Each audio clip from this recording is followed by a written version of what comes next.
Nuthakki Abraham రచించిన కావ్యాలు ఈ ప్రాంతానికి ఎంతో పేరు ప్రఖ్యాతులు తెచ్చాయని తహసీల్దార్ గోపాలకృష్ణ డీఎస్పీ జనార్దన్ రావులు అన్నారు.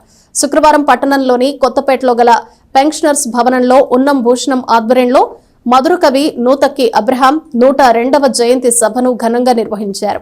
స్థానిక కొత్తపేటలోని పెన్షనర్స్ భవనంలో మధుర కవి నూతక్కి అబ్రహాం 102వ జయంతిని నిర్వహించారు. ఈ సందర్భంగా జరిగిన సభకు ఉన్నం భూషణం అధ్యక్షత వహించారు. ముఖ్య అతిథిగా పాల్గొన్న డీఎస్పీ జనార్దన్ రావు, తహసీల్దార్ గోపాలకృష్ణ నూతక్కి అబ్రహాం చిత్రపటానికి పూలమాలలు వేసి నివాళులు అర్పించారు. ఈ సందర్భంగా 10 జాతీయ అవార్డులు అందుకున్న అబ్రహాం కుమారుడు పూర్ణ ప్రజ్ఞాచారిని తహసీల్దార్ గోపాలకృష్ణ డీఎస్పీ జనార్దన్ రావు శాల్వాతో సత్కరించారు. ఈ సందర్భంగా తహసీల్దార్ గోపాలకృష్ణ మాట్లాడుతూ గుర్రం జాషువాతో కలిసి తన కళానికి పదును పెట్టి సమాజంలో జరిగే అసమానతలకు ఎక్కుపెట్టడం హర్షణీయమని అన్నారు. డీఎస్పీ జనార్దన్ రావు మాట్లాడుతూ తన రచనలు ఈ ప్రాంతానికి ఎంతో పేరు ప్రఖ్యాతులు తీసుకొచ్చాయని, ఆయన ఈ ప్రాంతవాసి కావటం అభినందనీయమని కొనియాడారు. విశ్రాంత జ్యుడిషియల్ అధికారి ఉన్నం ఏస్కేల్ మాట్లాడుతూ కొలకలూరు గ్రామంలో అబ్రహాం జన్మించడం గర్వంగా ఉందని చెప్పారు. ఈ కార్యక్రమంలో ఎంఆర్పీఎస్ రాష్ట్ర నాయకులు ఉన్నం ధర్మారావు మాదిగా, మాస్ రాష్ట్ర కన్వీనర్ కూచిపూడి మోహన్ మాదిగా, న్యాయవాది సుద్దపల్లి మురళీధర్, డెస్క్ నిర్వాహకులు ఎట్లపల్లి రవికిరణ్, కొలకలూరి పాపారావు, శీలం విజయ్, సౌపాటి శ్రీను, కొలకలూరి పీటర్పాలు తదితరులు పాల్గొన్నారు. ఈరోజు కొలకలూరు గ్రామ కాపురస్తులు నూతక్కి అబ్రహాం గారి జయంతి సందర్భంగా ఈ కార్యక్రమానికి నన్ను పిలిచిన వారి కుమారులు ఆచార్య గారికి, అలాగే వారి చిన్న కుమారులైన పరిపూర్ణాచార్య గారు నన్ను పిలిచి వారి గురించి తెలియజేయడం జరిగింది.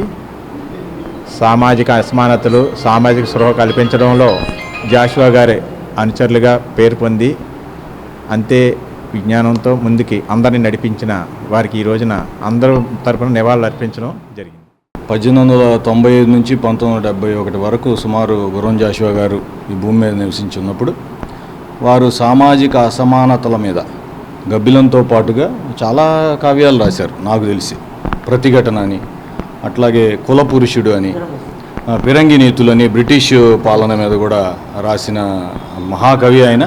మరి వారి శిష్యులుగా నూతక్కి అబ్రహాం గారు, అలాగే ఆ తరం పోగొట్టకుండా కూడా మళ్ళీ వాళ్ళ కుటుంబంలో పూర్ణ ప్రజ్ఞాచారి గారు కూడా ముందుకు రావడం ఈ సాహిత్యాన్ని నిలబెట్టడం కోసం చాలా ఆనందదాయకం. వారి పేరులోనే ఉంది పూర్ణ ప్రజ్ఞాచారి. పూర్ణం అంటే పూర్తిగా, పరిపూర్ణంగా అని. ఇవన్నీ ఏంటంటే అండి, పెన్ను అనేది చాలా పవర్ఫుల్. ఒక అక్షరం, ఆ సాహిత్యం ఏవైనా కానీ అప్పట్లోనే బ్రిటిష్ కాలంలోనే సాహిత్యంతోనే యుద్ధం ప్రకటించిన సందర్భాలు ఉన్నాయంటే మరి అది చిన్న విషయం ఏం కాదు. మరి అలాంటి వారసత్వాన్ని పుణికిపుచ్చుకొని ఎప్పుడైనా కానీ ఈ రోజుల్లో ఎలా ఉందంటే, పెద్ద ఒక తరం అయిపోతే వారిని త్వరగానే మర్చిపోతున్న ఈ రోజుల్లో ఇంకా పాత తరం వాళ్ళని గుర్తుపెట్టుకొని వారికి జయంతులు, వర్ధంతులు జరపడం, ఆ కుటుంబ సభ్యులను నేను మనస్ఫూర్తిగా అభినందిస్తున్నాను. అట్లాగే ఈ డెస్క్ అనే మన కొలకలూరులో ఉన్న సంస్థతో నాకు కుటుంబపరమైన అనుబంధం కూడా ఉంది. ఆ సంస్థ నిర్వహించే ప్రతి కార్యక్రమంలోనూ నేను కొలకలూరులో పాల్గొంటాను. అది నా బాధ్యత కూడా. అట్లాగే మిత్రులు మన ఆచార్య గారు కావచ్చు, మా మిత్రుడు. మరి ఈ రోజున నూతక్కి అబ్రహాం కవి గారి జయంతిని ఇక్కడ జరుపుకోవటం అనేది ఎంతో సంతోషకరం. ఎందుకంటే ఆయన కొలకలూరు నివాసి. ఇదివరకు కొలకలూరు అనేది కళలకు కాణాచి అని పేరు పడింది.